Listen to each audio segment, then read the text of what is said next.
outra funcionalidade extremamente chata do Teams. Deixa eu separar essa transcrição aqui. Ótimo. Beleza, agora deve ser interrompido aí. Bom, boa tarde a todos. Boa tarde, professor George. Prazer ter o senhor aqui com a gente, participando dessa banca de avaliação de qualificação.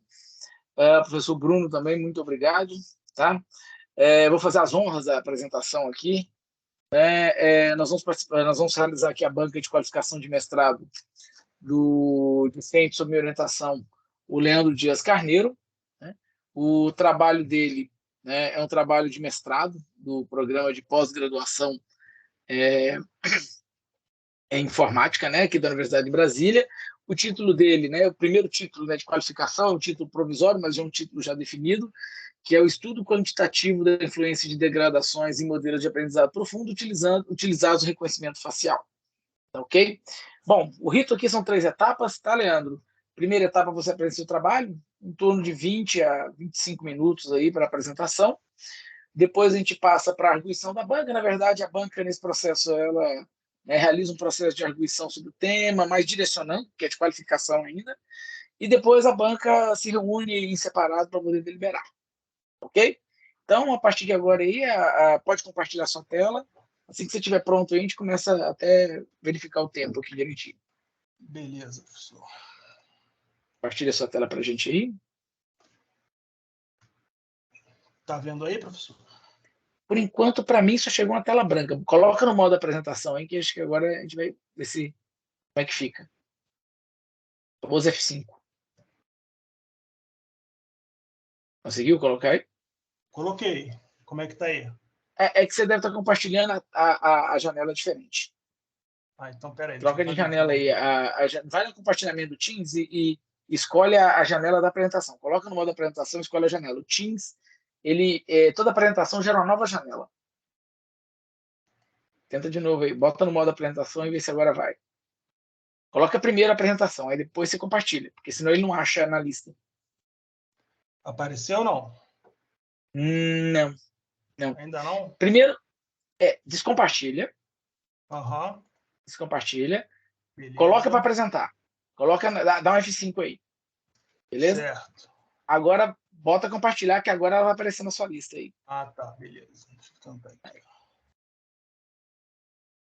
Esse agora vai. Pronto, agora foi. Foi? Agora certinho. Bom, a partir de agora aí, 25 minutos, a palavra está contigo. Tranquilo. Bom, boa tarde a todos. Boa tarde, professores da banca. Obrigado pela presença. Professor Flávio, né, muito obrigado pela orientação. Os colegas que vieram assistir, boa tarde também. Bom, meu nome é Leandro, vou me apresentar rapidamente. Meu nome é Leandro, eu trabalho na Polícia Civil aqui do DF, no Instituto de Criminalística, sou perito criminal e trabalho na seção de biometria forense e registros audiovisuais. De modo que o trabalho, né, a direção do trabalho tem tudo a ver com a prática que a gente desenvolve no dia a dia. E o tema, como o professor já falou, é basicamente a influência que as degradações têm, que as imagens degradadas têm, nos modelos de reconhecimento facial que a gente utiliza, nos modelos baseados em aprendizado profundo.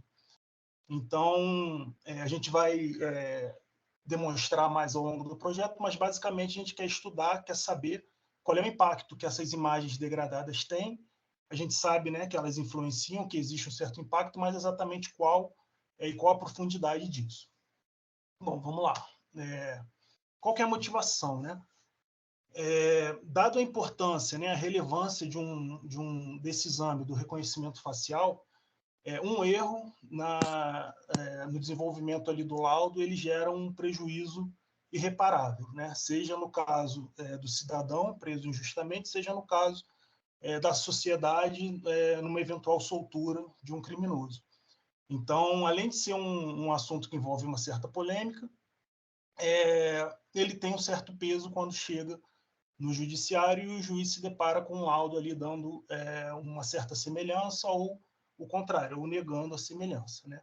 Então, por muitas vezes a gente vê também colegas debruçados ali em resultados, mas sem o amparo melhor do sistema, no sentido de dizer exatamente como interpretar, né, aqueles resultados. Então, a gente está tentando também ajudar na interpretação desses resultados, para que o colega, na hora de analisar, fazendo uso da ferramenta, possa ter mais embasamento na hora de escrever o laudo. E aí, qual que é o nosso objetivo, né? Então, a gente quer quantificar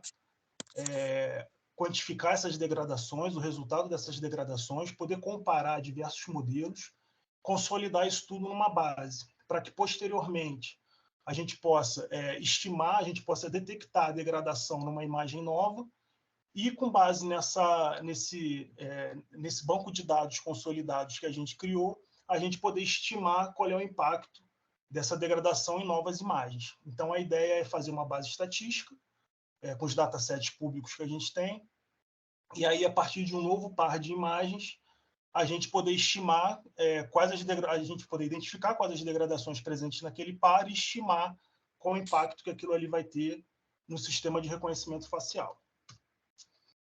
Bom, para falar de reconhecimento facial, a gente precisa falar do pipeline dele, né, do fluxo que ele utiliza. Então, a gente tem um conjunto de algoritmos que em conjunto, eles formam a solução do reconhecimento facial. Então, a gente inicialmente tem a detecção da face, que são esses quadradinhos, né, que são chamados de bounding box. A partir da face detectada, ela passa por um processo de alinhamento. Então, a ideia é entregar para a fase seguinte, né, que é a fase da representação da face, uma face canônica, uma face mais alinhada possível, para aí sim você gerar as representações, que nada mais é do que um vetor de números que representam aquela face. E aí, quando você tem duas imagens e fazendo esse pipeline, você vai gerar ali dois vetores, um para cada imagem, e aí você consegue calcular a similaridade, a distância entre aqueles vetores. Então, e a acurácia final, né, do sistema de reconhecimento facial é dado em conjunto com todos esses algoritmos. Se você mudar um ou outro algoritmo, naturalmente você vai ter uma acurácia diferente. Bom, na pesquisa, a gente vai trabalhar com 3 modelos de detecção facial, que são essas bibliotecas, DLib, MTCNN, RetinaFace. São bibliotecas consideradas aí estado da arte, né? Elas estão disponíveis publicamente através desse pesquisador chamado Serengil. Então, tem uma biblioteca dele que publicamente ele disponibiliza esses detectores de face, que é o que a gente vai utilizar na pesquisa. E juntamente com 8 modelos de reconhecimento facial, que são aqueles modelos geradores da representação da face. São também modelos disponíveis publicamente, também considerados estados da arte, e também presentes na mesma biblioteca do Serengil. Bom, e aí para avaliar, né, todos esses modelos, a gente vai utilizar as métricas da acurácia, da precision e da recall. A gente vai ver a seguida que são as métricas amplamente utilizadas nas pesquisas, né, nos outros artigos que a gente estudou. E, bom, e aí a geração dos gráficos e a análise vai ser feita com base nessas métricas. Com relação ao levantamento bibliográfico, eu tentei fazer um intervalo grande, então foram 20 anos de intervalo, utilizando bastante a ferramenta do Connected Papers, que ele te permite rastrear, né? Então, dado um artigo, você consegue rastrear quem para frente utilizou aquele artigo e quais artigos que ele se baseou, né? Então, você consegue traçar ali todo o rastreio, toda a linha dele. E aí, no final de tudo, a gente fez uma seleção de 40 artigos, que aí a gente buscou esmiuçar e identificar principalmente quais eram as degradações estudadas, né? As principais degradações estudadas e como que era medido isso, quais as métricas eram utilizadas. E aí, no final, a gente pôde observar que muitos dos artigos, né, acho que pela questão do tempo em que eles foram escritos, eles não utilizaram algoritmos que hoje são mais modernos, são considerados melhores, né, tem um valor da acurácia melhor. A gente também viu que, normalmente, utilizava-se um dataset como base para o experimento, e aí eu acredito que seja por conta do custo que esse estudo necessita, né, custo de hardware e de tempo. A gente vai ver adiante, mas basicamente a gente precisa de muita GPU e muita CPU para fazer o cálculo tanto das inferências quanto das distâncias, né, do cálculo das métricas. A gente também não observou a análise completa do pipeline, então a maioria dos artigos ele comparava o algoritmo de representação em si, né, os algoritmos de reconhecimento facial, mas deixando de lado o algoritmo de detecção ou outras alterações que você pode ter no sistema. E também um fator importante é o que eles chamam de mix de degradações, que é quando você tem degradações em séries, né, que na realidade normalmente uma imagem ela não vem só com uma degradação, normalmente vem com uma sequência de degradações desde a captura dela até a chegada dela para o exame pericial. Então vão sendo inseridas ali diversas degradações. Aqui foram as principais degradações que a gente encontrou nesses artigos, então algumas são sempre estudadas, né, são bastante estudadas, como a Gaussian Noise, por exemplo, e outras já aparecem bem menos, né? E a questão do mix de degradações, salvo engano, eu encontrei em apenas 2 trabalhos explorando essa quantidade de degradações em seguida. Bom, o projeto ele foi dividido em 2 fases, né? Então eu tenho 2 fases bem claras. A primeira que é a geração da base estatística, onde eu vou buscar responder a pergunta, né, de qual impacto que a degradação tem no sistema. Em seguida, vai ser desenvolvido um modelo de aprendizagem profunda que seja capaz de identificar qual a degradação presente na imagem. Então, dado uma imagem, vai rodar o modelo em cima da imagem, o modelo vai dizer, essa imagem possui Gaussian Blur de kernel 15, por exemplo, de janela 15. Então, e com a junção desses, tanto da base quanto do modelo, a gente vai poder estimar numa nova imagem, num novo par de imagens, a gente vai poder detectar qual é a degradação presente nela e estimar, com base nessa base estatística, qual a perda de desempenho que eu tenho por estar trabalhando com aquele material. Entrando um pouco mais nas fases, né? A primeira fase, a gente vai ter a geração das representações, então a gente vai trabalhar com 6 datasets diferentes de faces. Vamos gerar a representação facial de cada uma das imagens desses datasets para 14 tipos diferentes de degradações com 7 níveis de intensidade. Então, eu pego uma imagem do dataset, utilizo uma degradação e vou degradando ela em 7 níveis de intensidade diferentes, naturalmente, de forma gradual. A ideia é, na hora de analisar o gráfico, ver uma curva, né, de acurácia, por exemplo, uma curva decaindo de forma que a gente possa acompanhar e depois comparar os diferentes modelos, né? Bom, feita essa geração dessas representações, depois disso, a gente vai fazer a geração dos pares, então vou ter pares positivos e pares negativos. E aí, após a geração dos pares e a consequente inferência, né, no sentido de dizer se trata da mesma pessoa ou não, aí eu vou conseguir medir a acurácia Precision Recall daquele sistema. Então, baseado no tipo de degradação, na intensidade e no modelo, eu vou conseguir dizer qual que é a acurácia e a Precision Recall daquele conjunto, né? E aí, fazendo isso para todos os modelos, para todos os datasets, para todos os níveis os tipos de degradação, os níveis de intensidade, a gente vai conseguir construir uma base onde a gente possa consultar depois. Depois do cálculo dessas métricas, a gente vai colocar gráficos em cima, né, para poder representar esses resultados de forma visual, e aí sim fazer uma análise comparativa. E no final, gerar uma consolidação de forma que seja fácil depois eu voltar e conferir aquele resultado para poder estimar o próximo par que eu tiver trabalhando. Na geração dessas representações, né, como disse, são 8 algoritmos de reconhecimento facial, 3 de detecção, 6 datasets, 14 tipos de degradação para 7 intensidades. Então, é bastante cálculo. Aqui nessa fase é muito uso de GPU intensa. A gente está com 3 servidores na UNB, sendo 2 exclusivos para esse projeto, um terceiro de forma compartilhada, e cada servidor tem 2 GPUs. Então, tem 6 GPUs trabalhando na produção desses dados, e, posteriormente, esses dados passam para uso intenso de CPU, que é quando faço o cálculo dos pares e das métricas. Aqui é a geração dos pares, né? Então, a gente tem pares positivos, pares negativos, e aí a gente tem a construção de pares da mesma imagem. Então, a mesma imagem ela é degradada, e aí eu faço a comparação da imagem original com a imagem idêntica dela, só que degradada. A ideia é ver a partir de que momento o algoritmo para de reconhecer a própria imagem idêntica como sendo ele mesmo, né?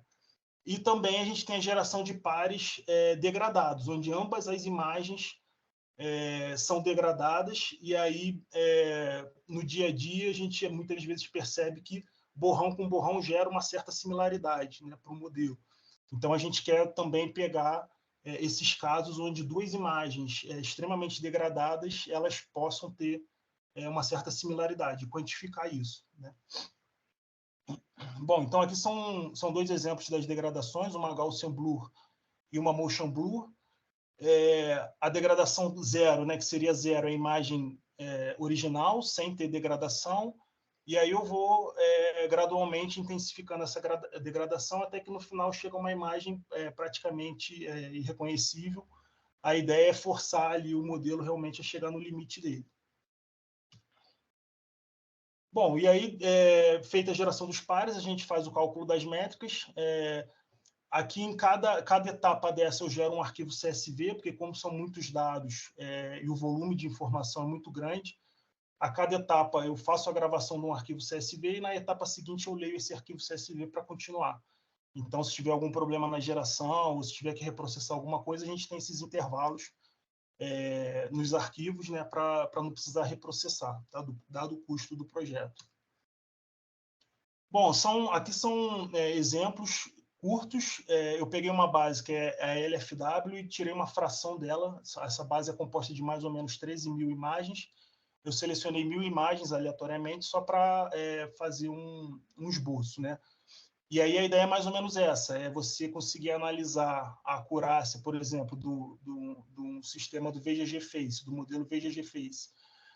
Conseguir analisar a acurácia e o recall dela, por exemplo. O recall é uma métrica interessante porque ele analisa os pares positivos, então você consegue ver a partir de que momento o sistema ele perde a capacidade de dizer que 2 imagens são da mesma pessoa, né? Então, claramente, o modelo aí começou com uma acurácia próxima de 100%, e à medida que foi degradando a imagem, ele foi decaindo, e no final ele chega praticamente incapaz de reconhecer se as 2 imagens pertencem à mesma pessoa ou não. E o terceiro gráfico é a respeito dos modelos de detecção. Então, a gente vai ver mais para frente também de forma detalhada, mas claramente um dos modelos tem performance bem inferior aos outros 2. Bom, e a segunda etapa, que é o desenvolvimento do modelo, a segunda fase, né, que é o desenvolvimento do modelo, a gente tem desde a identificação do problema, passando aí pela criação do dataset, do teste, do treinamento do modelo, até a integração com a base estatística que a gente gerou. Então, a ideia no final é a gente realmente entregar algo que você consiga percorrer todo o pipeline, né, do reconhecimento facial, juntamente com a entrega de uma estimativa de degradação de performance, digamos assim. Aqui é o pipeline, então, juntamente, né, inicialmente você teria o pipeline do reconhecimento facial, você sairia com a distância facial ou a similaridade, né, dependendo do algoritmo. E aqui, de forma paralela, a gente quer entregar lá no final tanto a distância facial junto com o impacto que aquele material que você está trabalhando, aquele par de imagens, ele tem devido à degradação. Esse slide, eu acho que é o que melhor ilustra, né, a ideia. Então, você tem 2 imagens, faz a detecção, sendo que uma delas, por exemplo, tem um borramento gaussiano, e aí você joga as imagens tanto no algoritmo de reconhecimento facial quanto nesse modelo junto com a base estatística. Aí o modelo vai fazer a identificação da degradação, consulta na base, e aí ele entrega juntamente com a distância qual é a estimativa para aquele par de imagens que você está trabalhando. Então, a gente pode observar que... bom, vamos passar para esses gráficos, que aí eu acho que a ideia fica mais clara. Aqui é a acurácia por modelo. Então, eu estou trabalhando com 8 modelos, e aí a ideia é fazer para cada base, para cada dataset, um gráfico desse, para mostrar qual o desempenho do modelo frente à degradação, isso para cada tipo de degradação, né? Então, seriam mais ou menos 14 resultados semelhantes a esse, para cada tipo de degradação, tendo os 8 gráficos. E aqui é onde eu tenho a melhor curva de cada modelo. Então, pegando os oito modelos, né, qual que é a melhor curva de cada um, e aí eu coloquei todos eles num gráfico só para a gente poder comparar. E aí aqui a gente já observa que tem modelos que inicialmente começam próximos de 100% de acurácia, vão decaindo, enquanto outros modelos não começam tão bem, mas são mais robustos frente à intensidade das degradações. Aqui é a mesma ideia, mas para a métrica de recall. Então, analisando, por exemplo, o ArcFace, né, que é o segundo modelo, que é um modelo muito bem conceituado também. Ele começa próximo de 100% e ele é muito mais suscetível à degradação, à intensidade da degradação, do que, por exemplo, o modelo S-Face, que é o último modelo, onde você percebe que a curva dele é menos íngreme, né? E aí, aqui, analisando as melhores curvas de cada modelo, a gente também consegue observar isso. É claro que isso é uma análise bem superficial, né? Trata-se de uma fração de um dataset só. A ideia é rodar isso para 6 datasets de forma completa, onde a gente possa ter esses dados mais sólidos, digamos assim, mas a gente já consegue observar que, muitas vezes, dependendo, por exemplo, da imagem, do material que você estiver trabalhando, né, em vez de ficar trabalhando sempre com um modelo que supostamente é o melhor modelo, talvez você deva adequar o modelo, a utilização do modelo ao material que você tem, porque o material ele é imutável, digamos assim, você não tem controle sobre ele, é o que chega para o exame e já chega deteriorado. Mas os algoritmos a gente tem, então talvez, dependendo da base, dependendo da quantidade de estatística, conseguir trabalhar com modelos mais propícios àquele material que você está utilizando, e não um modelo considerado melhor de forma genérica.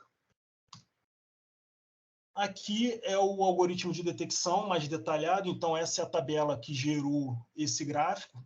A gente pode observar que são mais ou menos 1000 imagens, né, dessa fração, e quando eu chego ali na degradação de kernel 23, ele perdeu praticamente 20% das imagens, né? Então é um modelo muito mais suscetível ali a perder a face quando a imagem está degradada do que os outros dois. Bom, o cronograma da pesquisa, a gente está na primeira fase, fazendo a geração das representações. Como eu falei, uso intenso de GPU. A seguir, a gente já consegue passar essa base. A gente está fazendo a geração da LFW agora. Já consegue passar essa base para a CPU, para fazer o cálculo das métricas, e já consegue colocar outra base na GPU. Então, vai andar como se fosse um pipeline mesmo de processador, onde sai uma base de uma etapa, já consegue entrar outra, e a base seguinte já vai para outra etapa. E aí a ideia é conseguir entregar as bases de forma consecutiva. A seguir, a gente vai para as métricas e para os gráficos, e aí a geração da tabela, e logo depois a construção do modelo, que vai ser responsável pela identificação da degradação. A dissertação, né, o texto, a gente já vem trabalhando ele. Falta ainda acrescentar bastante coisa, mas a gente já vem trabalhando, e a produção do artigo científico ainda não foi iniciada. Acho que eu preciso de mais resultados concretos para, enfim, para poder embasar melhor tudo isso. Bom, muito obrigado e fico à disposição. Bom, agradeço ao Leandro, dentro do prazo, né, certinho, né, prazo combinado, sem problema. Tá ok? Bom, geralmente nessa etapa, Leandro, a gente manda aluno tomar nota, né, do que vai ser falado aqui, mas está gravando, não tem estresse, não. Tá? Depois a gente pega o vídeo aí para ver melhor aí. Bom, então, nesse como é de praxe, a gente anda na segunda etapa agora para ouvir os comentários dos membros da banca, e geralmente nós começamos pelo professor mais externo, professor George, você está com a palavra, tá? Fica à vontade aí para arguir, definir o que o senhor achar necessário aí para o trabalho dele. Tá? Novamente agradeço aí e fica à vontade. Flávio, obrigado pelo convite, Leandro. Flávio, prazer participar e saber o que é que vocês estão desenvolvendo aí, né, na UNB. Bom, muito bom fazer parte. Eu tenho alguns questionamentos, Leandro, e algumas dúvidas e talvez algumas sugestões também. Eu vou começar, talvez pelo teu slide 19, tá certo? Que quando eu comecei a ler o teu documento, eu tive talvez uma ideia diferente do que de fato você está fazendo. Aí a minha primeira pergunta é, qual a ideia de aplicação que você tem disso? A ideia de aplicação, Por que professor, eu pergunto isso? Para tentar te guiar, certo? Olha, quando eu comecei a ler o teu documento, está lá reconhecimento, classificação. Então, normalmente, de maneira clássica, o reconhecimento você dá uma imagem e você vai dizer se aquela imagem é de quem, né? Essa é a maneira clássica de fazer. Se é verificação, você dá uma imagem, um rótulo e diz, opa, essa imagem é de George ou não? No teu caso, a entrada são duas imagens. Uhum. Por isso que eu estou perguntando, qual é a ideia da tua aplicação?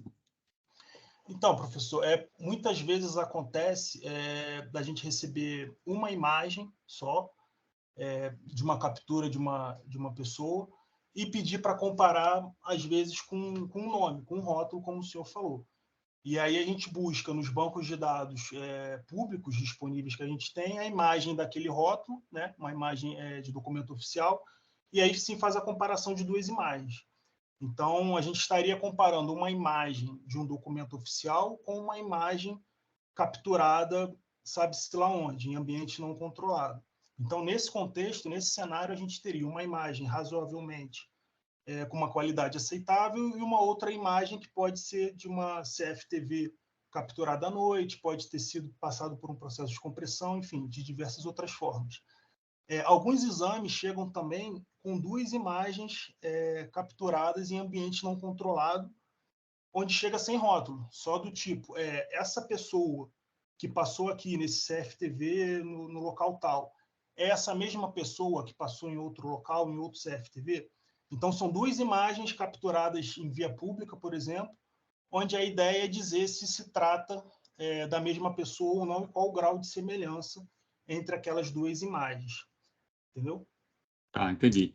É nesse sentido também que vai a minha pergunta, porque é o seguinte, esses tipos de sistemas, eles são muito eficientes quando o volume de comparações a ser realizado é muito alto. E aí o ser humano realmente não consegue dar conta. Mas hoje em dia a gente também sabe que para imagens com muita danificação, muito problema, o ser humano está fazendo um trabalho melhor, né? Então, assim, eu acho que é importante você contextualizar o teu trabalho, porque, como eu te falei, no início, o que eu achei era um processo simples de reconhecimento. Aí agora não, agora você tem duas imagens. Uma, você precisa explicar de onde é que vem, e a outra, possivelmente, de onde é que vem. Lógico que o leque de opções de aplicação não pode se expandir, mas dado esse que você tem em mente, é importante deixar claro. E uma outra coisa é justificar também o volume, porque senão é melhor que um operador olhe, né? Assim, alguém especializado olha as duas imagens assim, é ou não é? Se tem a pessoa, ou se não tem a pessoa, por que que eu preciso passar para o sistema? Então, essa parte de motivação, eu senti que você poderia dar uma melhorada para deixar mais claro, tá? Tá ok.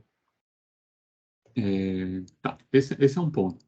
E um outro ponto que eu queria destacar também é o seguinte: você avaliou vai avaliar, né, várias degradações, que você pega a imagem original e gera degradações. A minha pergunta é: quais dessas degradações realmente ocorrem no mundo real? Porque pode ser que tenha alguma que não ocorra. E quais delas ocorrem e quais ocorrem com a maior frequência? Porque aí eu acho que a sua investigação deveria focar nessas, né? E eu não achei isso no seu documento. Não, de fato não, professor. A gente, inclusive, isso foi um ponto que a gente discutiu. de ter um amparo maior da literatura, de quais degradações a gente estaria trabalhando. Então, por exemplo, eu até procurei documentos públicos, né, na polícia ou fora da polícia, onde trouxesse justamente essa dificuldade do tipo, olha, não foi possível realizar o exame por conta da imagem ter as degradações X e Y, né? Mas, enfim, isso foi bem difícil de encontrar, na verdade não encontrei. A alternativa que a gente tem é partir para as ISOs, né, que vem tratando do assunto a respeito da qualidade da imagem, então buscar nas ISOs algum amparo na literatura. Essas degradações que a gente está tratando, elas vêm aparecendo em alguns artigos que a gente pesquisou, mas tem outras que, sinceramente, a gente observa no dia a dia, e aí realmente falta esse amparo bibliográfico para dizer, olha, está sendo estudada essa degradação por conta desse estudo anterior que foi feito, dizendo que ela aparece com frequência, esse sentido. Isso, Leandro, eu concordo que esse é um ponto que não é tão trivial, né, de você conseguir, mas tenta melhorar, tenta dizer o seguinte, olha, essas degradações aqui, eu vi que tem pelo menos algumas lá que foram inspiradas nesse artigo aqui por esse motivo. Essa degradação aqui, eu tenho uma imagem aqui que eu posso usar e dizer, olha, veja que ela ocorre. Então, você pode começar a rechear uma ou outra, né? Possivelmente todas não vai ser trivial, porque até você combina algumas, então vai ser difícil de você achar. Mas era bom que você nos desse eu entendo que esse é um documento transitório, tá? Eu entendo perfeitamente, esse é um documento que está no meio do caminho. Mas aí essas questões de motivação, né, e de clareza, aí era bom que você pensasse ao longo do seu trajeto ainda, para deixar isso um pouco mais claro. Só uma questão, por exemplo, quando você falou dos trabalhos da literatura, eu senti falta, para facilitar a minha vida, talvez, que lá na parte de trabalho da literatura que lidam com imagem degradada, você construísse uma tabela. Só esse trabalho mostra as características dele, esse trabalho, as características dele, para depois, quando você for falar do seu, a gente olhar para aquela tabela e dizer, opa, o que é que tem igual, o que é que tem diferente. E como eu vi nos trabalhos, né, poucos trabalhos usam muitas degradações. E é exatamente um ponto que vocês estão. E esse ponto vai saltar os olhos quando tiver uma tabela como essa, que é muito mais fácil da gente interpretar, tá? Tá ok, tá ótimo. Um outro nome, uma outra coisa, talvez seja questão de taxonomia, quando você falou criação da base estatística. O que é essa base? Quando eu estava na introdução, cheguei nisso, base estatística, eu disse, o que é que ele quer dizer com isso? Eu não... Você consegue me explicar para ver se a gente acha um outro nome que fique mais claro?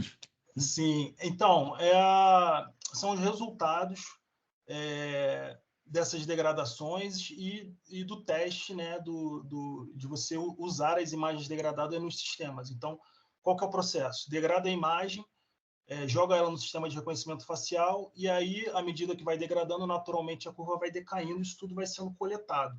Então, essa base, essa coleta, né, das inferências das imagens degradadas, isso tudo é guardado para que no novo par de imagem eu consiga consultar essa base e estimar qual que é a perda do par de imagens ali que eu estou trabalhando. Então, base estatística é toda essa informação dessa geração que a gente está fazendo nessa fase 1, foi o que eu chamei aí de base estatística para a gente servir de base de dados para poder estimar uma perda futura. Na introdução, você não vai conseguir chegar nesse nível de detalhe que você acabou de dizer, para deixar claro o que é uma base estatística. Uma sugestão tente explicar o que é que você quer que contenha nessa base e coloque algum outro nome que fique mais fácil, tá certo, de associar ao conteúdo. Porque eu realmente, quando eu parei nesse, eu só vim entender lá na frente, e isso dificultou muito o meu trabalho. Então, pensa em como encontrar isso. A mesma coisa é quando você fala assim, cálculo da distância facial. Eu entendi que é o cálculo da distância entre duas representações de faces. Isso. Não é? Então, assim, cuidado também nesse passo a passo, porque cálculo da distância facial me lembra no passado, quando a gente calculava, tá certo? Distância entre os olhos, começou muita questão geométrica da face, que depois caiu em desuso, ou às vezes é utilizada como uma porcentagem bem pequenininha, dentro de um sistema mais complexo, tá certo? Então, é mais uma questão de termo também. E, bom, eu não vou perder tempo, tá certo? Em relação a essas questões. Só queria alertar você desses pontos, certo? Por exemplo, uma outra coisa, né, que eu acho que aí tem a ver também com o objetivo. Quando você mostrou lá o teu slide 19, eu acho, aí você disse, opa, esse slide aqui é o meu... Tem uma figura lá em alguma página lá do seu documento, certo? Só que você joga a figura e não descreve. E aí você disse, olha, isso aqui é o que eu quero fazer. Agora, eu achei, Leandro, que isso que você quer fazer naquela figura, ele destoa do teu objetivo geral, certo? O seu objetivo geral é quantificar, comparar, consolidar e estimar o impacto ocasionado pelas imagens Sim. degradadas. Isso não é exatamente aquela figura que você mostrou, que recebe as duas imagens, gera alguma classificação, ou que gera alguma informação. Então, era bom que tivesse uma sintonia, certo? Entre essas informações. Uma outra coisa também no objetivo é, quando você fala quantificar, comparar, consolidar e estimar o impacto, era melhor que isso fosse mais claramente definido, porque isso aí é pouco científico, né? Quando eu falo estimar o impacto, como é que você pretende estimar? Impacto é muito vago, tá? Então, assim, eu entendi quando eu cheguei lá nos experimentos, o que você estava querendo fazer, estimando, tá certo, alguma métrica. Mas lá no início era importante que você também conseguisse deixar isso um pouco mais claro para o leitor, porque normalmente a gente lê primeiro, né? Realmente o contexto, motivação e objetivo na introdução. Se isso não está muito claro, dificulta um pouco o entendimento do trabalho. A gente tem que ficar voltando e, em geral, já adianto que revisor não gosta muito de ficar voltando. Né? Isso vai acontecer quando você submeter o seu artigo, tá certo? Certo. Assim, uma outra coisa que eu achei é que, claro, aí você vai conversar com o seu orientador, tem muita proposta dentro de um lugar só, eu acho. Tem muita coisa para ser feita, sabe? Simplesmente aquele metaclassificador que você pretende fazer para dizer, olha, essa imagem está degradada e qual a degradação e talvez dar algum insight do nível de degradação, já seria por si só um trabalho grande, tá certo? E aí você está querendo varrer várias etapas. Aí isso tem a ver com um cronograma que daqui a pouco a gente chega lá. Então, de maneira global, eu achei que tem muita proposta dentro do documento. Esse foi um sentimento que eu tive. Mas aí depois você conversa com o seu orientador, tá certo? Uma outra coisa, certo? Alguns pontos que eu achei mais importantes. Na tua página 54, você mostra uma figura e tem algumas figuras que lá estão que tem uma borda preta imensa, certo? A minha pergunta é, olha, você está jogando a imagem toda, inclusive com a borda dentro do sistema, ou você joga fora a borda? Ou a borda ali é só para ilustrar, entendeu? Dá uma olhada aí no teu documento, página 54.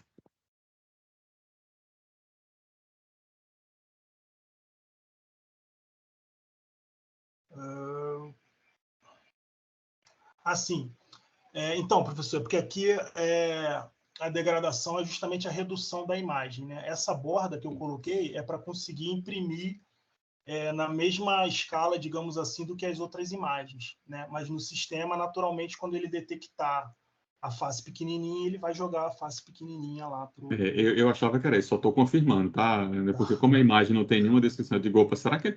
Porque às vezes acontece algum erro desse de implementação, você joga tudo, aí o sistema vai degradar naturalmente, né?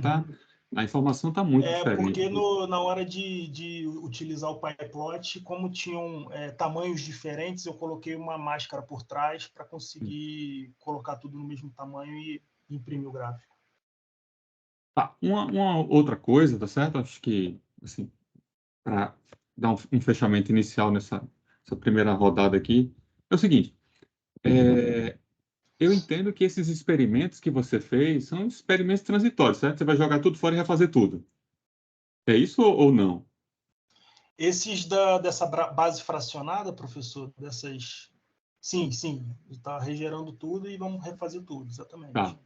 Por quê? Porque isso é importante, que você gastou um certo tempo aqui da sua apresentação mostrando os resultados e falando das conclusões. Só que como vai ser tudo refeito, essas conclusões vão sumir todas. Pode ser que sejam semelhantes aos experimentos mais densos, certo? Mas então, eu estou perguntando isso porque aí eu não vou levar em consideração, por isso que eu fiz a pergunta antes, tá certo? As conclusões sobre aquela conjunto de experimento, porque ele pegou um conjunto pequeno, aleatório, tá? Que, por exemplo, você não disse ali quantas imagens você usou para treinamento, quantas imagens você usou para avaliar o sistema, o detalhamento, né, do protocolo experimental. Uhum. Aí, Então, por isso... professor, Tá, mas pode falar. tá, esses algoritmos, eles são algoritmos pré-treinados, né? Eles estão disponíveis nessa biblioteca pública. O que a gente fez foi utilizar os algoritmos, e aí sim, eu fracionei uma base para a gente ter de experimento alguma coisa ali, para já conseguir imprimir algum gráfico, e já, enfim, ver mais ou menos como é que seria a cara do resultado.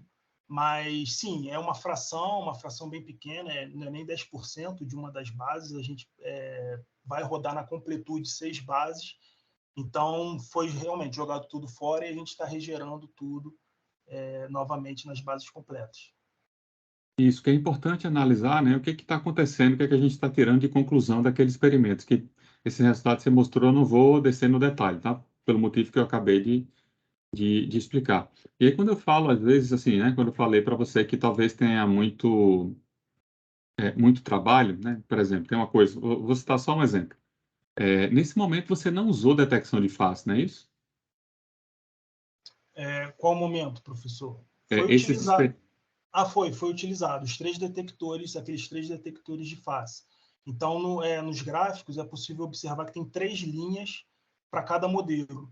E essas 3 linhas, cada uma relativa a um detector de face. Então, o mesmo modelo, a gente utilizou os 3 detectores diferentes e aí plotou as 3 linhas, né, de cada modelo. E aí, naquele outro gráfico que é consolidado, das melhores linhas para cada modelo, aí sim, eu peguei o melhor resultado de cada modelo e coloquei tudo num gráfico para a gente poder comparar.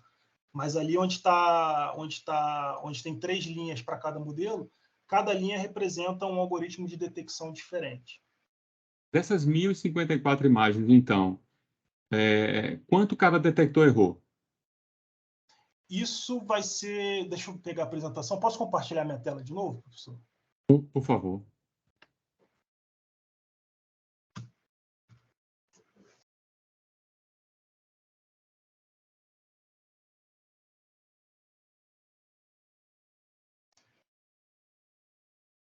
Está conseguindo ver a apresentação? Tô. Tá. Isso vai ser esse resultado aqui. Bom, por exemplo, aí eu fui fazendo para cada nível de intensidade, né? Então, por exemplo, o detector do MTCNN do Retina Face, para o maior grau de intensidade, que é o 23, aqui a gente está analisando só a Gaussian Blur, eles só perderam uma cada um. Enquanto o Delib, por exemplo, ele naturalmente já vem perdendo aqui desde o início, mas quando chega aqui no principal, na maior degradação, ela perde 200, que é basicamente 20% dessa fração de dataset que tem aí. Então, a ideia desse gráfico é justamente comparar o desempenho de cada detector, justamente se baseando na perda da detecção dele. Porque quando ele perde a detecção, no algoritmo eu marco isso, aí eu marco um flag no meu arquivo de saída, e falo, o detector perdeu aqui a face. E aí sim eu forço o algoritmo de representação, ainda assim a gerar representação, mas eu marco que o detector perdeu ali a face presente na imagem. Tá, Leandro. Em relação a isso, eu tenho duas perguntas. Vê só, Certo. se eu perdi 200, né, por exemplo, no nível lá 23, para um algoritmo, perdi um para outra, como é que você está comparando depois, né, a taxa de reconhecimento? Porque aí eu tenho um desbalanceamento grande, né? Sim. Então, foi exatamente esse problema, professor, que aqui, por exemplo, observando o gráfico do DeepID, que é o último da direita, você observa que no final a linha do Delib ele tem inclusive um incremento, né? Como se ele melhorasse quando tivesse uma degradação mais intensa, o que não é verdade. A gente acredita que foi justamente isso. Então, como o detector, e nesse experimento inicial, eu ainda não forçava a geração da representação. Então, o que acontecia? Quando o detector quebrava o pipeline, ele parava de produzir resultado e aí, aparentemente, parecia que aquilo ali era melhor. E aí a gente identificou isso e, em seguida, a gente passou só a ligar uma flag, então eu marco quando o detector quebra, e aí eu forço o algoritmo de reconhecimento a gerar o vetor de representação independente do detector ter encontrado face ou não. E aí sim eu faço a comparação não perco mais as amostras, entendeu? Eu consigo fazer a comparação de todo mundo, porque eu forço a gerar esse vetor, mesmo quando o detector quebra. Foi isso que a gente chamou aqui de quebra do pipeline. Nesse slide, faltou explicar melhor, mas é exatamente isso. Quando o detector ele perde a face, e aí a gente é obrigado a forçar a geração dessa representação, desse vetor, para poder fazer a comparação. Mas aí eu marco ele para poder depois também poder fazer uma análise em cima disso. Ótimo. Esse detalhamento de como você tomou essa decisão, né, e como é que isso foi embutido no sistema, se não tiver no documento, era bom que tivesse, né? Não, professor, isso foi um problema que a gente detectou no caminhar aí da pesquisa, né? E aí, sabe, Leandro, isso volta para aquela questão lá do início, quando eu perguntei qual é a aplicação. Porque, vê só, se chega uma foto de uma face para você comparar, será que eu preciso usar um detector de face na aplicação que você está imaginando? Porque senão simplesmente abre, são só duas faces para comparar, o operador recorta a face. Quer dizer, em outras palavras, qual o volume disso que você está pensando de aplicação? Você está entendendo? Será que você está colocando um complicador a mais no sistema que de fato vai ocorrer ou não? É isso que não ficou claro para mim no início, sabe? Você entendeu a minha pergunta, não? Entendi perfeitamente, porque dado que são só duas imagens, você não precisaria de um detector e de um modelo, né, digamos assim.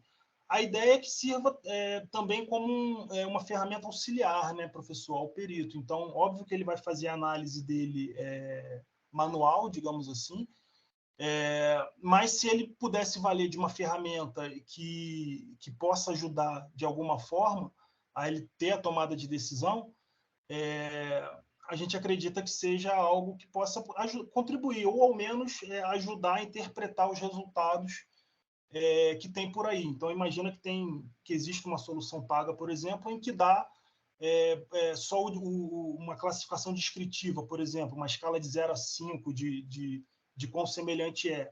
E aí, quando você joga essas imagens nesse identificador e você consegue consultar a base estatística, você muitas vezes vê que aquelas imagens, na verdade, elas já quebraram o sistema de reconhecimento, que o sistema está imprimindo ali um resultado, mas, na verdade, ele não tem mais a capacidade de dizer que aquelas fotos são da mesma pessoa ou não, por exemplo. Então, assim, muitas vezes a gente vê colegas debruçados discutindo ali em cima do... Quando, na verdade, o material que você tem é ruim. Tipo, o material não serve para aquilo que você está precisando fazer, né? E aí você tem que se valer naturalmente de outras formas, ou pede um novo material, ou se não, na impossibilidade de um novo material não leva ali tão a risca o resultado do sistema, do algoritmo, alguma coisa nesse sentido, ajudar na interpretação.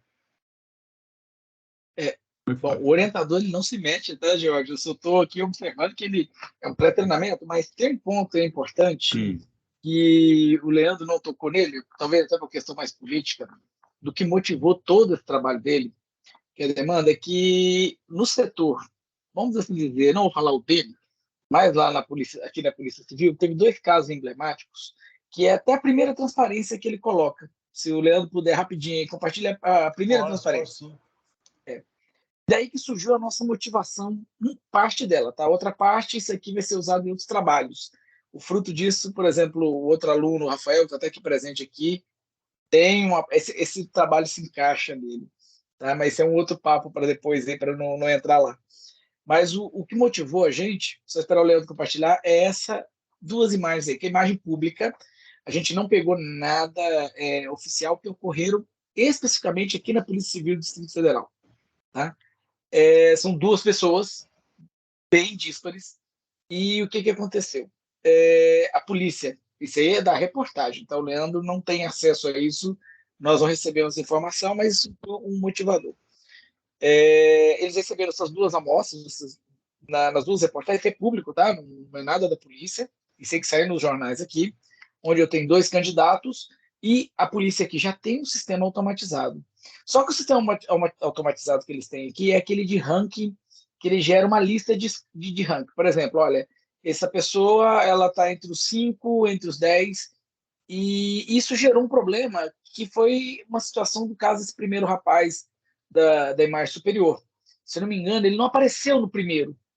ele apareceu na lista. Então, houve uma interpretação equivocada dos peritos, que eles jogaram no sistema, o sistema produziu isso e eles dispararam a ordem de prisão para esse rapaz aí. Se eu não me engano, esse rapaz estava no interior da Paraíba, o que foi preso de maneira equivocada. É Piauí, né? É no Nordeste. O cara estava no Nordeste e ele foi preso, foi trazido aqui para Brasília. Tá? Foi uma coisa assim, desastrosa. Mas o que era o problema? O especialista, tá? Ele não tomou o devido cuidado de observar que a imagem que ele recebeu de amostra ela tinha degradações e isso afetava. Ele confiou cegamente no que a ferramenta disse. E ela tinha um ranking, uma lista. Esse cara não apareceu na primeira lista, ele apareceu acho que em terceiro, quarto lugar, eu não lembro o que foi lá. Aí falaram, esse aqui tem uma correlação, vamos lá. Certo? Então, o que era a proposta nossa? A proposta nossa é trazer uma ferramenta para minimizar esse impacto. E foram dois efeitos, foram dois problemas que eu vou dizer quase que, sei lá, diferença de meses. Deu 2 meses de um caso para o outro. Tem a data na reportagem, acho que não dá para ver, mas foi muito próximo. Então, a gente tem que ajudar a contribuir para a sociedade. Né?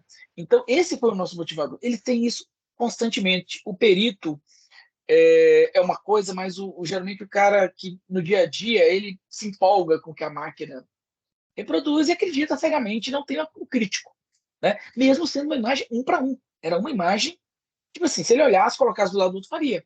Mas como ele quer um respaldo, é uma imagem que pode ter gerado alguma dúvida, ele quer um respaldo da ferramenta oficial do Instituto, né? Gerou essa confusão. Então, isso aí, se eu não me engano, foi um laudo assinado por 2 ou 3 especialistas que era completamente errôneo. Não era a mesma pessoa. E o que foi o erro? A imagem entrou no sistema toda degradada e causou esse ranqueamento. Que a pessoa que apareceu numa posição diferente e foi levada. Então, a ideia do trabalho do Leandro é a gente conseguir mensurar isso. Então, imagina o seguinte: o perito recebeu, o setor recebeu a imagem e ela passa por uma ferramenta que ela vai dar um relatório para ele, que essa é a segunda etapa dele, né?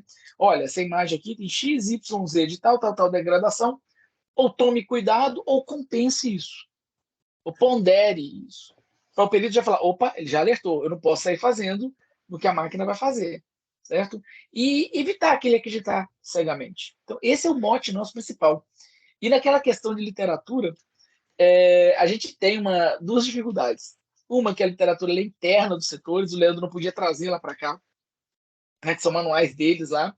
E a outra, que é a mais oficial, que até o Rafael participa desse grupo, que ele é o representante do Brasil, da Polícia Federal, está saindo uma ISO, né, que a gente está opinando nela lá, né, na medida possível, que é a versão 29794, que é a Biometric Sample Quality. Certo? A parte 5 dela é só sobre imagem. Nós temos o rascunho dela, ela está tendo rodadas, está na 5ª ou 6ª rodada, se não me engano, de opinar para ela vir para o ar. Então a gente não podia nem citá-la, porque ela ainda não é oficial, ela está aberta para críticas. Então isso acabou deixando a gente no buraco. E a lista de degradações, ela está lá. Praticamente 80% dela está lá. Acho que no capítulo, que eu estou com ela aberta aqui, acho que é o capítulo, quer ver, das influências, do capítulo 6.3. Ela tem aqui 11 itens de degradações esperadas, né, de análise de qualidade. Então, ele está se baseando nela, ele está reproduzindo as ideias dela. E desculpa a minha intromissão, tá? Pode retornar aí, perdão. É mais um bate-papo, a gente tenta ajudar aí. E seja bem-vindo. Eu acho que é importante, Flávio, obrigado pelo esclarecimento, para que eu entenda melhor o contexto, sabe? E aí, Leandro, você vai ter um trabalho, tá certo? Primeiro, assim, a gente precisa deixar muito claro qual o problema que está sendo resolvido, porque muitas vezes a gente está preocupado em resolvê-lo, né? A gente é de computação, a gente é engenheiro, a gente quer botar lá e resolver o problema. Mas, assim, essa parte da contextualização, a motivação, para quê? Para a gente não estar inventando um problema que não existe, né? Você tem um problema interessante na mão, você tem que deixar isso mais claro lá. Dê um jeito mesmo sem poder beber de algumas fontes, tá certo? Isso é um problema que está nas suas mãos. Uma outra coisa é o seguinte, você vai ter que motivar, porque aqui eu preciso usar detecção, né, de face, tá certo? As imagens que você mostrou como exemplo já está tudo certinho. Para que eu preciso usar algoritmo de detecção de face? Então, você precisa motivar isso, porque senão você diz, opa, vale a pena, não vale a pena, só vou estar perdendo tempo, o que é que ele ganha? O que é que eu vou deixar de legado, né, para o perito? Tá. Mais uma coisa, veja só, você está usando sistemas pré-treinados. E aí era bom que você explicasse no seu documento, tá? Eles foram treinados usando quais bases? Eu vou dizer o seguinte, qual risco você corre? A base que você está usando para teste, uma dessas sistema pré-treinado ter usado a mesma base para treinar. Você tem que deixar isso muito claro, tá certo? Para que a gente não incorra nesse erro, porque aí você vai dar privilégio a uma delas. Tá? Então, deixa isso mais claro no teu documento. Ó, uma última coisa, no teu cronograma, no slide lá 25, né, tá no documento também, mas eu achei que ele não é factível. Vou dizer por quê. Tem momento, Leandro, que você tem 9 atividades em paralelo. Quem é que faz 9 atividades em paralelo? É difícil. Cronograma você tem 3, 4 estourando, mas 9 em paralelo. Esse cronograma foi feito para não ser seguido. Tô errado, não? É porque, assim, professor, a ideia era a gente tentar explorar esse pipeline no sentido de, tipo, uma base saiu da GPU e foi para a CPU, eu já coloco outra base e já ir tentando encavalar, digamos assim, as etapas para aproveitar o máximo de hardware possível naquela janela, né?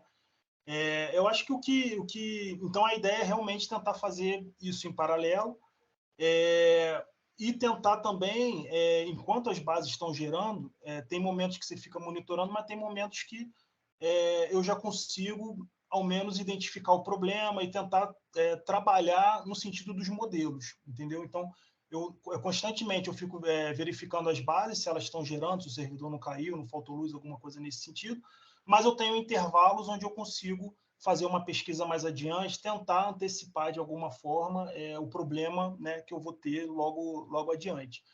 E a dissertação, o texto da dissertação, que eu venho tentando, né, escrever, amadurecer ele constantemente também, sempre que eu consigo fazer alguma coisa diferente, eu tento amadurecer, eu passar para o texto, para quando chegar realmente na hora de escrever, não vir aquele mundo, aquela avalanche de informação e não saber nem por onde começar. Então, eu já tento, mais ou menos, pelo menos jogar no capítulo certo, no item certo, aquilo que eu estou trabalhando, que eu estou fazendo. Mas ficou, realmente, muitas atividades em paralelo, muita coisa acontecendo ao mesmo tempo, de fato. Eu peço que você tome cuidado nos próximos 3 meses. Veja, eu vou ser repetitivo, tá certo?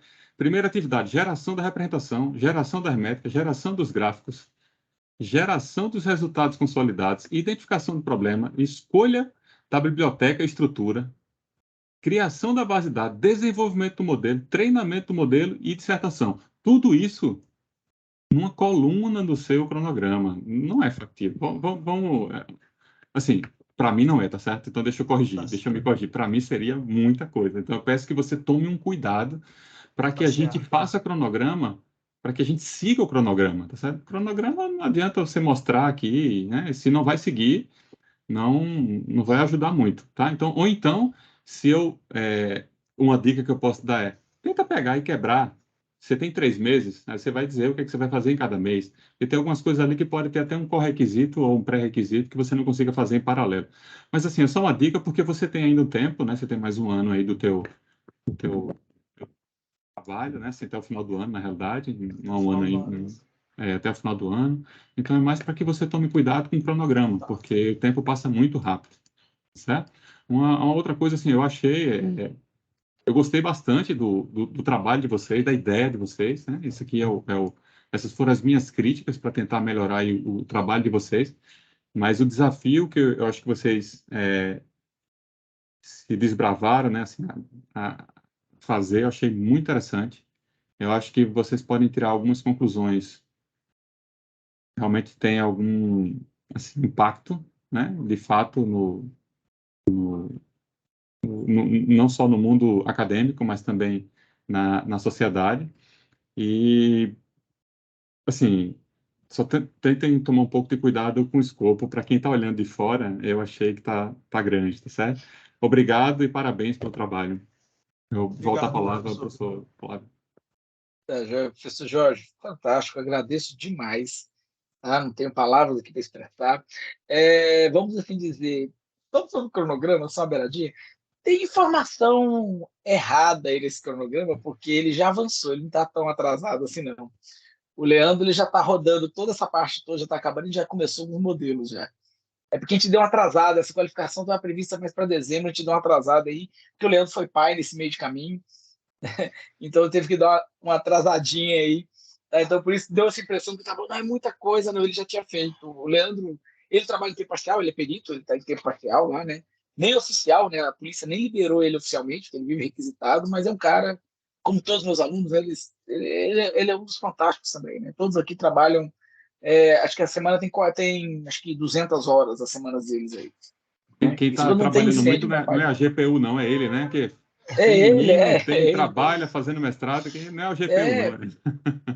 É, não, aqui é interessante. Mas agradeço mesmo, assim, fico lisonjeado pelos comentários. Vou passar a palavra para o professor Bruno, até para agradecer também ao professor Bruno pela disponibilidade.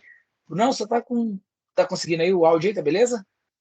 Opa, sim, eu ouvi tudo. Vocês estão me ouvindo? Ah, beleza. Então, ótimo. Fique com a palavra aí, a palavra está contigo, meu querido. Bom, obrigado. Primeiro, agradecer pelo convite, né?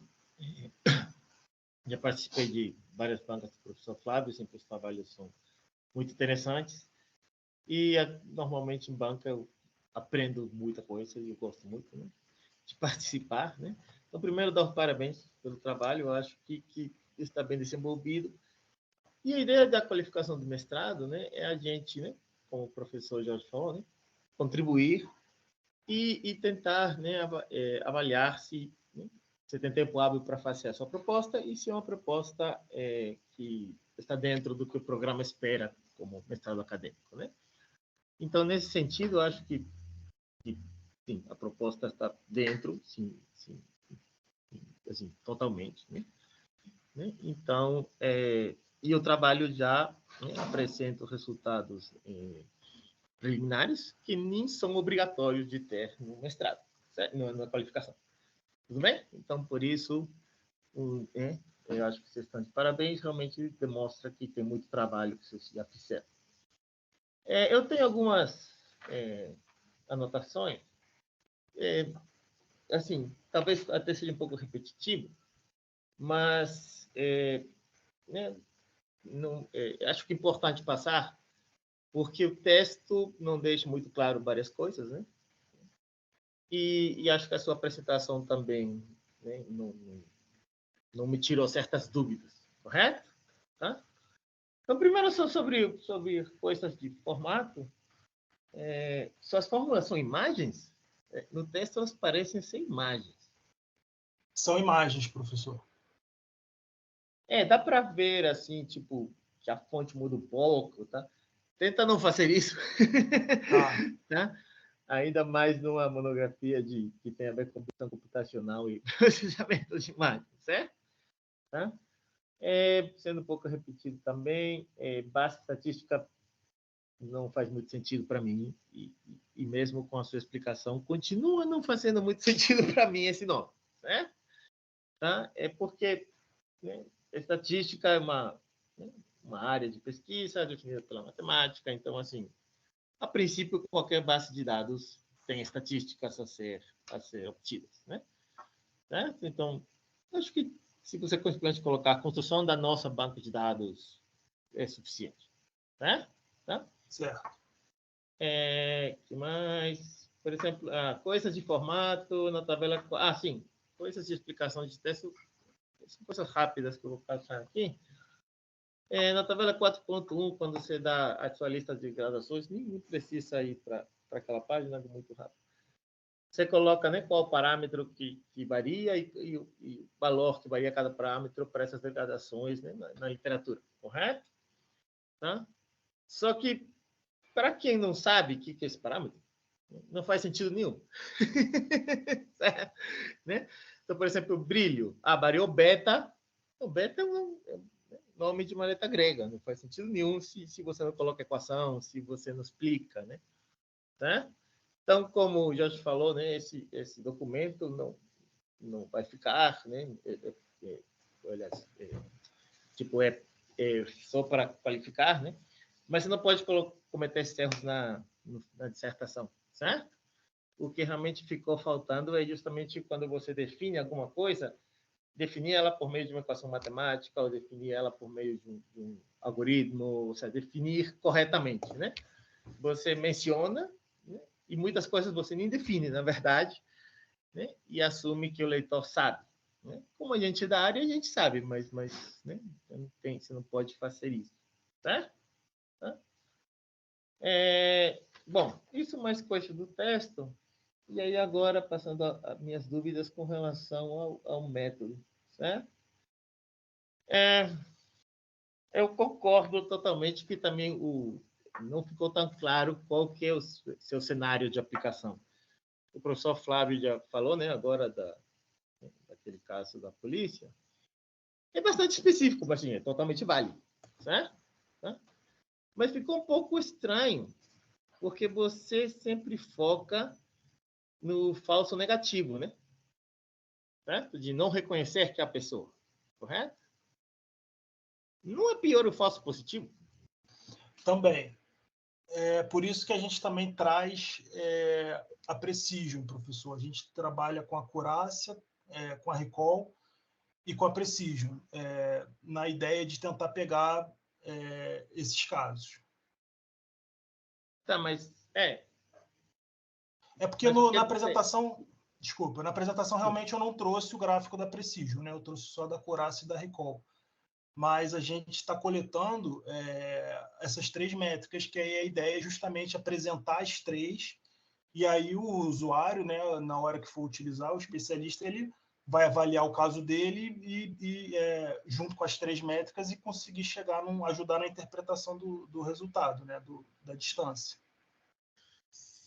Entendi. Mas assim, o que eu quero entender, até porque, novamente, para entender a aplicação, né, você quer saber quando que a degradação, digamos, quebra o sistema, né?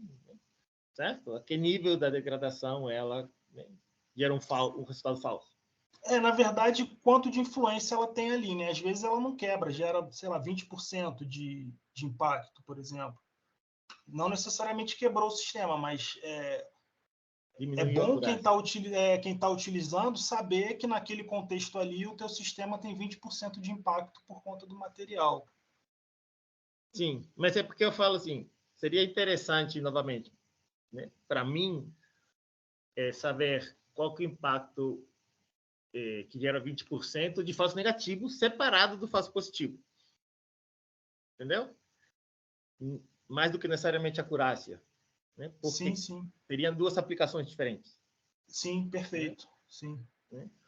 Eu acho que isso seria interessante. E aí eu tenho umas perguntas sobre justamente, você pegou aquelas bases já treinadas, né? Elas foram treinadas com imagens com essas degradações?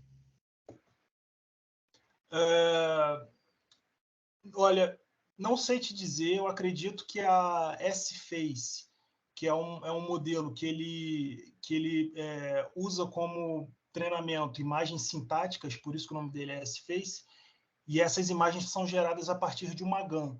Então, talvez tenha ali algum nível de degradação na geração, enfim, teria que aprofundar mais nas bases utilizadas para o treinamento dos modelos. De primeira, assim, não vou conseguir te responder. Entendi. Assim, você pode não lembrar, né? É muita informação, mas acho que isso é importante estar no documento, porque se eu treinei a base com imagens desse artefato, né? Uhum. Eu quero saber quão resistente é a base, quão bom é esse treinamento, né? E o Glastonbury, por exemplo, é uma coisa que a gente usa no Data Augmentation, né? Justamente para evitar, né, overfitting, essas coisas, né? Então, isso, né, essas redes usaram Data Augmentation, usaram o Glastonbury, né?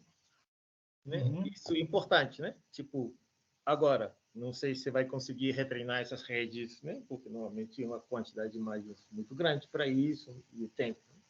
Mas isso tem que estar claro, né? Então, assim, para uma rede treinada sem a degradação específica, essa degradação tem que ter esse impacto, né? Trabalhos futuros, ou em algum momento, a gente pode verificar se a rede foi treinada para essa degradação, né? Se esse impacto se mantém ou não. Né? Sim. Né? Porque me parece justamente que essa aplicação é bem baixo nível, ou seja, justamente, né, não tem assim uma aplicação, um cenário tão real nos seus casos específicos que o professor Flávio falou. Acho que justamente entender, né, melhor como funcionam esses sistemas de reconhecimento facial, né, o Deep Networks, e quais dessas diferenças entre, assim, as diferenças entre as arquiteturas, né, quais vantagens elas traem, além do que simplesmente melhorar a acurácia, né? Aí você pode usar uma técnica específica, não necessariamente arquitetura, para um cenário específico, né? Acho que a sua aplicação chega a ser mais baixo nível, né? Entendeu? Não sei se eu deixei claro. Por exemplo, eu não consegui entender, professor. vamos lá. Você tem as diferentes arquiteturas que você usa para rodar os testes, correto? Certo. Qual a diferença mais importante entre elas? Né? Assim, fazendo uma pergunta, você não precisa responder, que está no texto, né?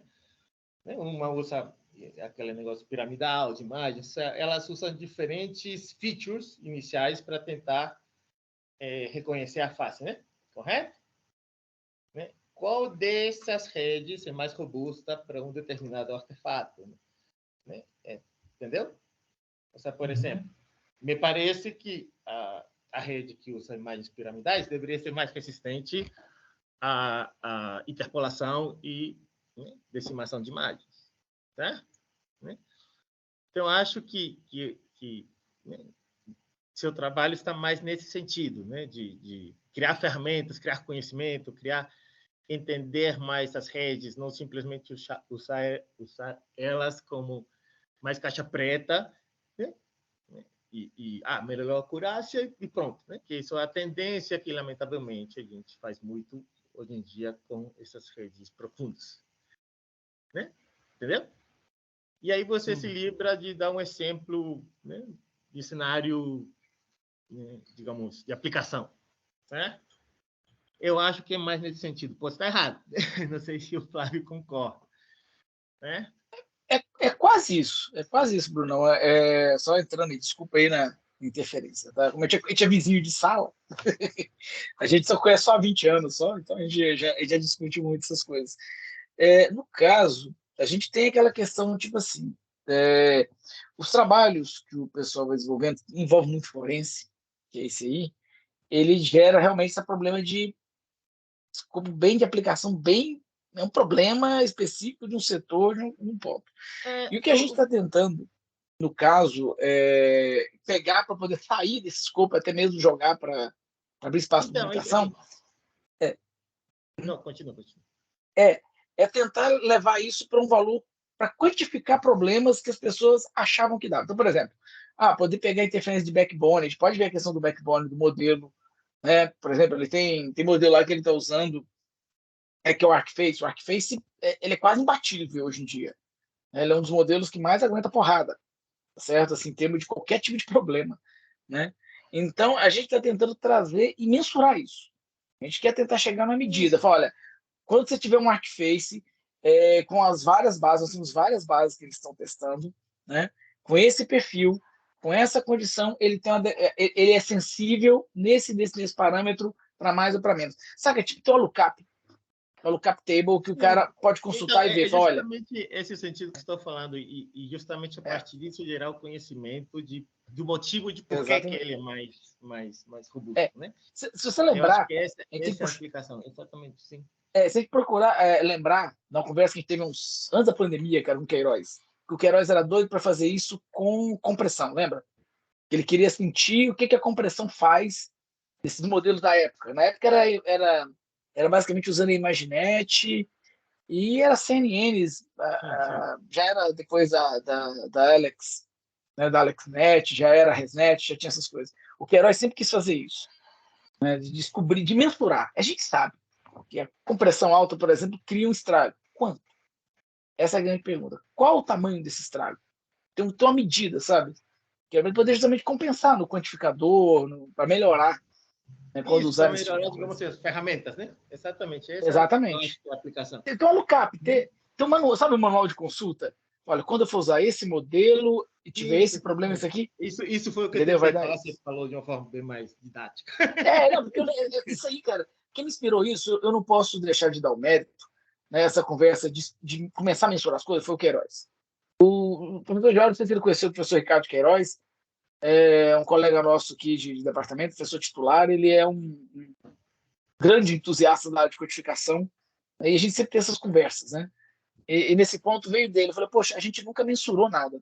A gente sabe que blur causa, infere, piora. Quanto? Vamos dar um número. Vamos dar um número, No achar esse caso, padrão, você né? está preocupado mais pela parte de otimização da compressão, Exatamente. né? Mas assim, você está vendo do Mas, outro lado. mas alguém tem que Isso, fazer isso, esse trabalho. isso. Sim, Ninguém sim, nunca fez esse trabalho, sim, sim. entendeu? Alguém, Então, em algum momento, tem que pegar e fazer.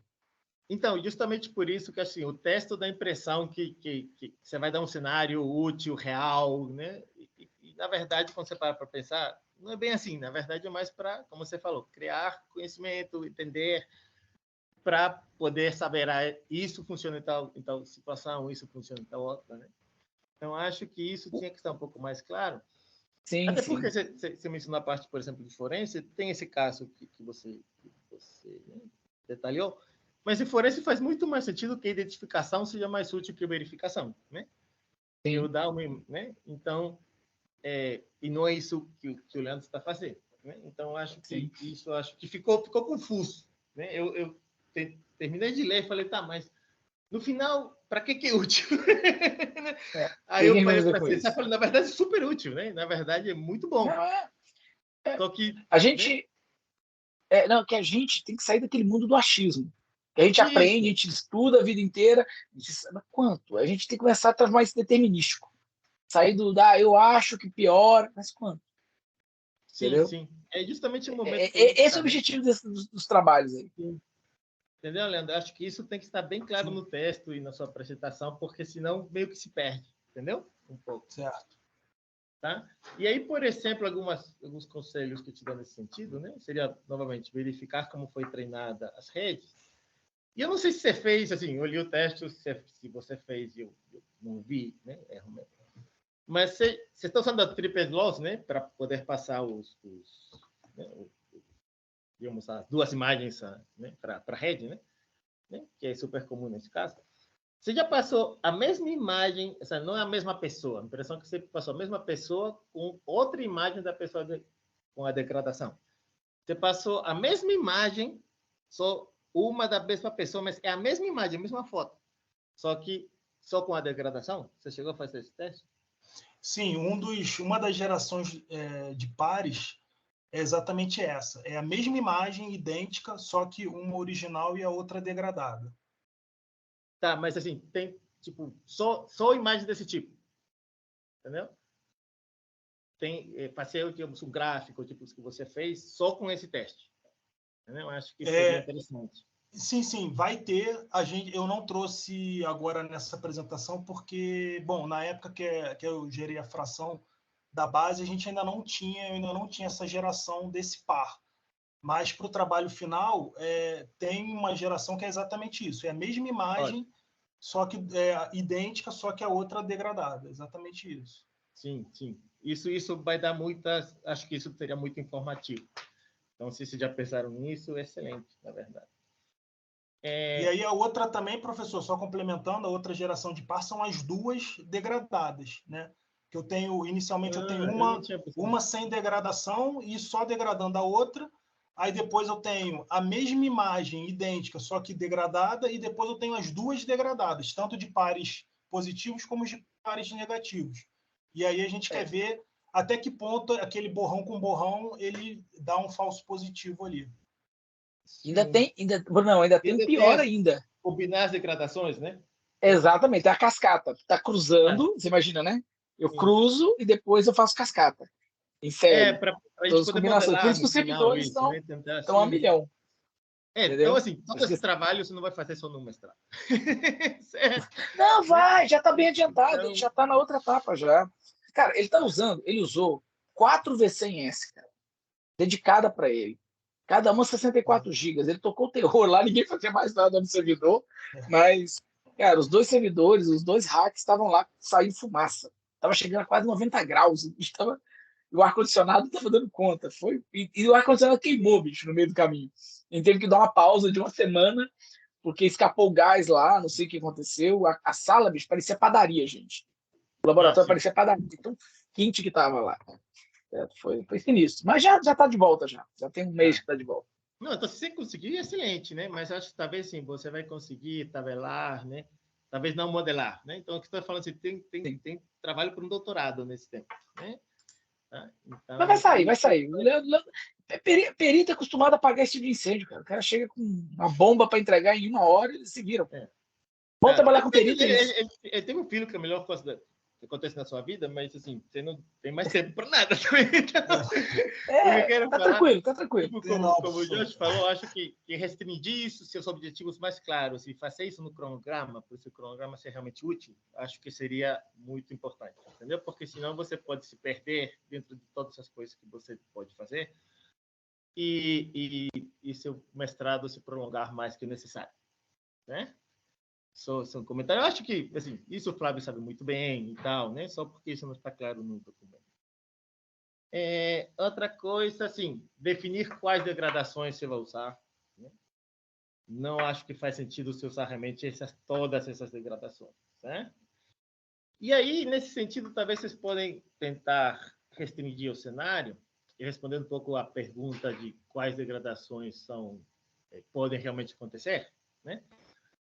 Qual que é o cenário que vocês estão querendo, né, tentar entender, né, a rede, como funciona as ferramentas? Cenário que é uma pessoa capturada pela câmera contra uma foto, né?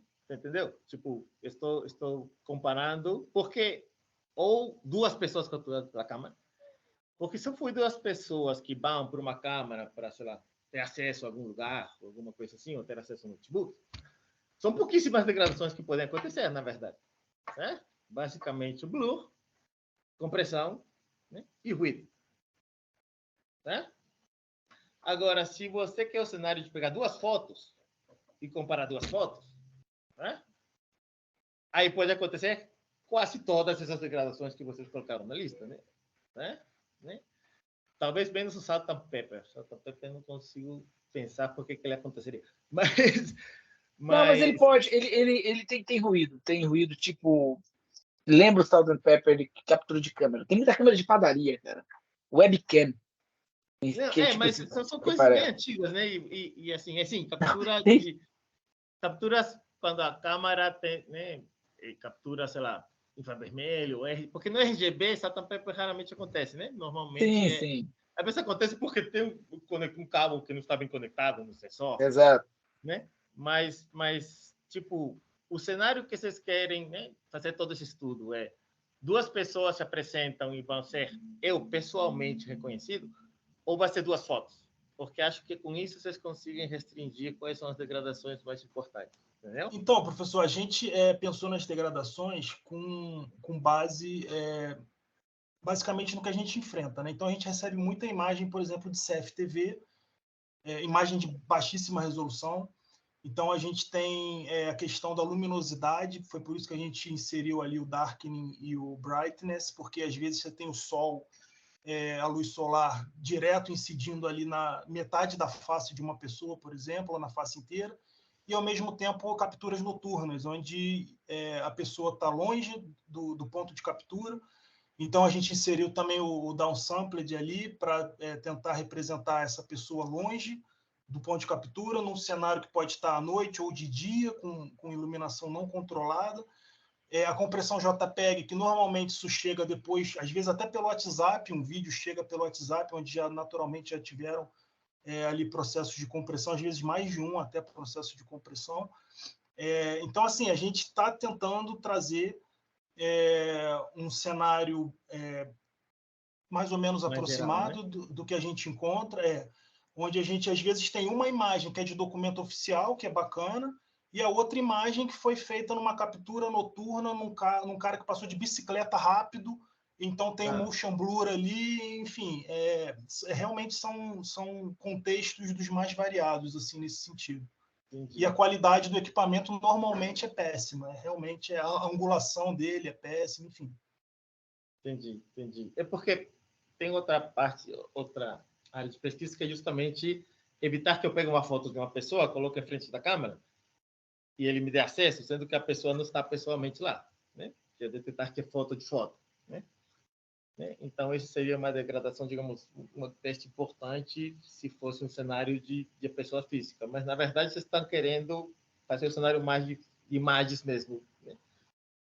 De foto com foto em diferentes situações, né? Então, nesse sentido, não faz muito sentido a compressão de JPEG, não, porque todas essas imagens vão estar comprimidas. Você não vai ter acesso nunca a uma imagem RAW, entendeu? E o JPEG com mais compressão, né, estraga muito a imagem, como o Flávio falou, e aí só aparecem dois efeitos, o Gaussian Blur e Blocking.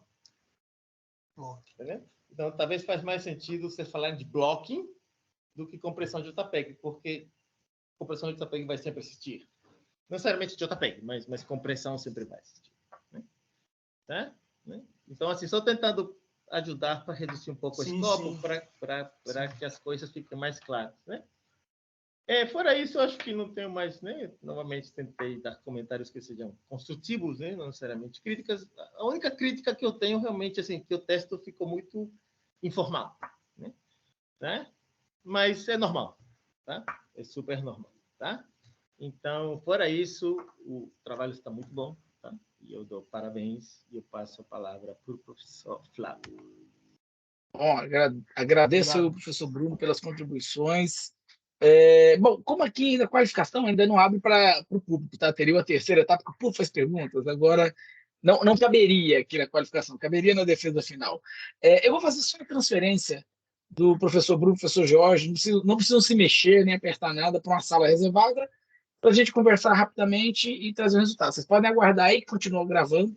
Tá? Falando nisso, A gente só vai trocar de sala. Faz isso, porque eu sempre giro outra reunião Aí eu te explico. Aí eu te explico isso aí depois. Eu dou a consultoria e mando o boleto.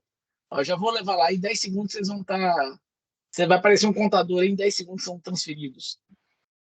Tá abrindo aqui a sala aqui. O time demora 10. Ele coloca um contador na tela de vocês aí, aparece. Vocês serão transferidos nesse momento. Tá? A gente volta já, tá, Leandro? Só pode aguardar aí, tomar água, que a gente já tá voltando aí. Aí já foram, agora eu entro na sala. Agora deixa eu ingressar na sala.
Estamos aqui. Pronto, estamos de volta. Todo mundo de volta aí, veio certinho, beleza, tudo chegou aqui. Bom, Leandro, aqui a deliberação da banca não é uma deliberação complexa, tá? A deliberação é que eles aprovam a continuidade do trabalho, tá? Você caminha até lá, parabéns. Professor Jorge, agradecer novamente a sua disposição, as dicas, as ideias, isso aqui está tudo gravado, o Leandro vai assistir isso 1 milhão de vezes para poder capturar tudo e transportar. O professor Bruno também, como sempre aí, já, como eu falo, amigo meu há 20 anos, então não tem como não contribuir, assim, sempre são coisas fenomenais aí. Se você quiser dar uma última palavrinha para liberar o seu, eu sei que o seu tem horário, tá certo? Eu agradeço, Flávio, parabéns, Leandro, e agora é que começa mais uma etapa aí importante do seu trabalho. Foco, converse com o seu orientador e parabéns. Espero ver sua defesa aí. Obrigado. Esperamos ser presencial. Tomara. Esperamos. Estamos trabalhando para isso. Te Professor Bruno, agradeço. obrigado, professor Não, Jorge. agradeço também.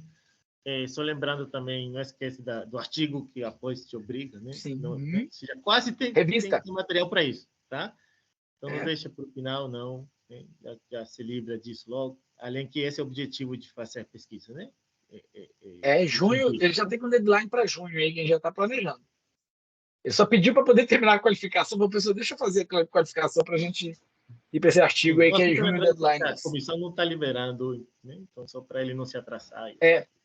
Tem que ter artigo aprovado para poder liberar a defesa, ou pelo menos submetido para revista. Entendi. Isso não vai, não. Então, gente, muito obrigado, plateia que assistiu aí, Rafael, Daniel, obrigado aí pela presença de vocês aí, e até mais. Tá? Muito obrigado aí a todos aí. Até mais. Obrigado. Obrigado. Vou Boa parar a semana. gravação aqui agora. Uma boa semana, gente. Obrigado.